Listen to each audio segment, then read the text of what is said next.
अज़्म इस्तेहकाम operation नहीं, दहशतगर्दी के खिलाफ एक मरबूत मुहिम है। इंतहाई संजीदा इशूज़ को सियासत की भेंट चढ़ाया जा रहा है। DGISPR लेफ्टिनेंट जनरल अहमद शरीफ चौधरी की न्यूज़ कॉन्फ्रेंस बोले कि अज़्म इस्तेहकाम एक हमगीर और मरबूत ऑपरेशन है। झूठ, गलत मामलात का फैलाव और मनगढ़ंत खबरों में इजाफा हुआ। कुछ अरसा कबल मुसल्लह अफवाज के खिलाफ किसी न किसी शक्ल में मुनज़्ज़म प्रोपागेंडा बढ़ा। इस साल सिक्योरिटी फोर्सेस ने अब तक 22,409 इंटेलिजेंस बेस्ड ऑपरेशन किए। इदारे रोजाना की बुनियाद पर 112 ऑपरेशन अंजाम दे रहे हैं। एपेक्स कमेटी ने 2021 के नज़रसानी शुदा नेशनल एक्शन प्लान पर पेशरफ्त का जायजा लिया। फैसला हुआ कि दहशतगर्दी के खिलाफ मुहिम को अज़्म इस्तेहकाम के नाम से मुनज़्ज़म किया जाएगा।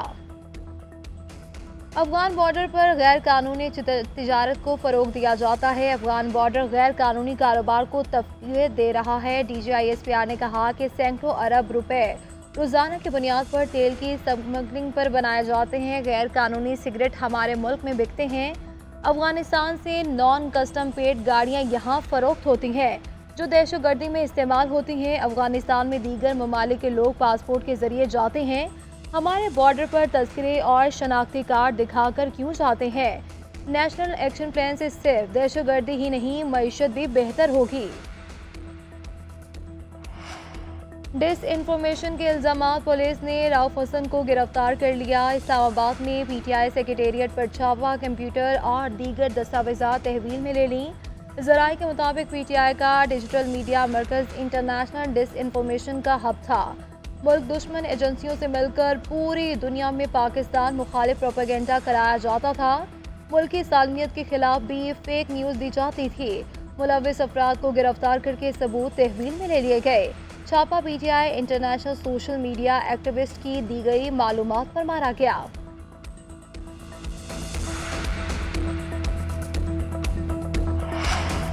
तहरीक इंसाफ की राउफ हसन की गिरफ्तारी की मजम्मत। असद कैसर का कहना था कि बनु वाक़े को बुनियाद बनाकर PTI को बैन करने का जवाब पैदा किया जा रहा है।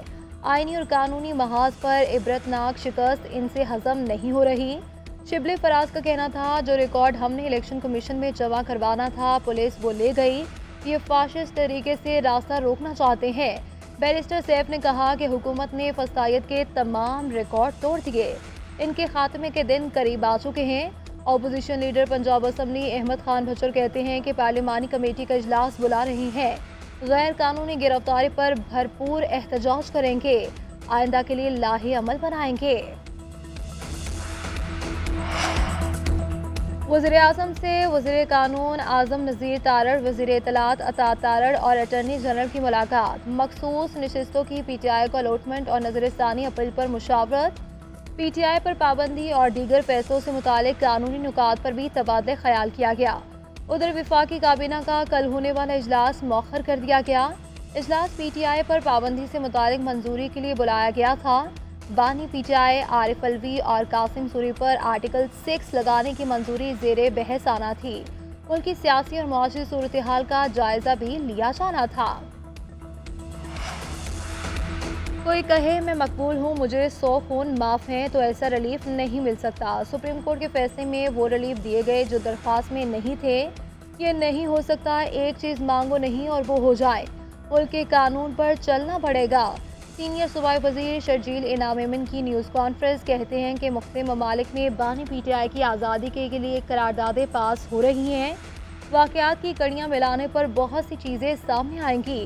कहा जाता है कि 10-15 रोज़ में कुछ हो जाएगा, मगर कुछ नहीं होने वाला। PTI मुल्क को नुकसान पहुंचाने के लिए काम करती रही। वफाकी हुकूमत पाबंदी का मामला काबीना में लाए, इसके बाद पीपल्स पार्टी अपना मौक़िफ़ देगी। बनू शहर में हालात मामूल पर आने लगे। अमन मार्च चौथे रोज़ भी जारी। महकमा दाखिला खैबर पख्तूनख्वा ने रिपोर्ट तैयार कर ली। रिपोर्ट के मुताबिक 19 जुलाई को सियासी और ताशिर बरादरी का इज्तिमा हुआ। कुछ शरपसंदों ने पथराव किया। फोर्सेस के सप्लाई डिपो पर खैमों को आग लगाई गई। पुलिस ने इन्हें निकालने की कोशिश की। उस दौरान एक शख्स जाम भाग 25 जख्मी हुए। वज़ीर आला की मामला हल करने की यकीन दहानी। 40 रुकनी जिरगा कायम किया गया। जिरगे के जो नुकात हल हो सकते हैं, इन्हें फौरी तस्लीम किया जाएगा। पीटीआई के लापता social media activist Ahmad Janjua की गिरफ्तारी जाहिर। इंसदाद दहशतगर्दी अदालत पेश। 7 रोज़ा जिस्मानी रिमांड मंजूर कर लिया गया।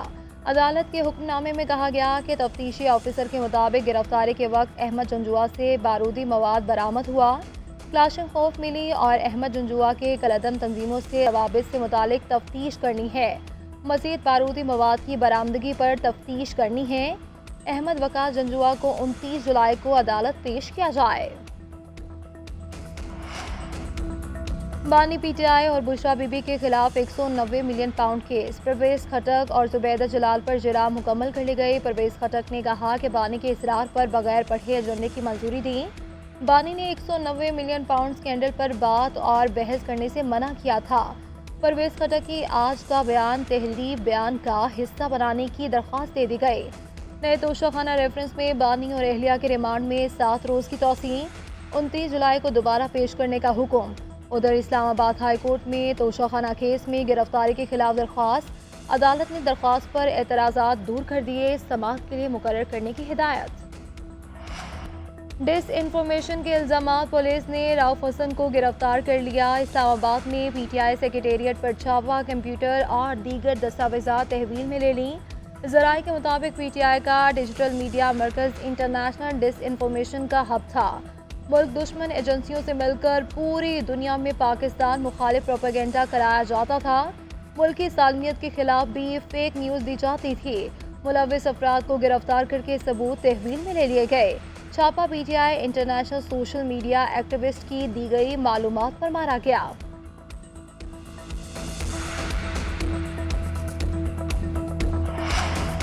तहरीक इंसाफ की राउफ हसन की गिरफ्तारी की मजम्मत। असद कैसर का कहना था कि बनु वाक़े को बुनियाद बनाकर पीटीआई को बैन करने का जवाब पैदा किया जा रहा है। आईनी और कानूनी महाज पर इबरतनाक शिकस्त इनसे हजम नहीं हो रही। शिबली फराज का कहना था जो रिकॉर्ड हमने इलेक्शन कमीशन में जमा करवाना था पुलिस वो ले गई। ये फाशिस्ट तरीके से रास्ता रोकना चाहते हैं।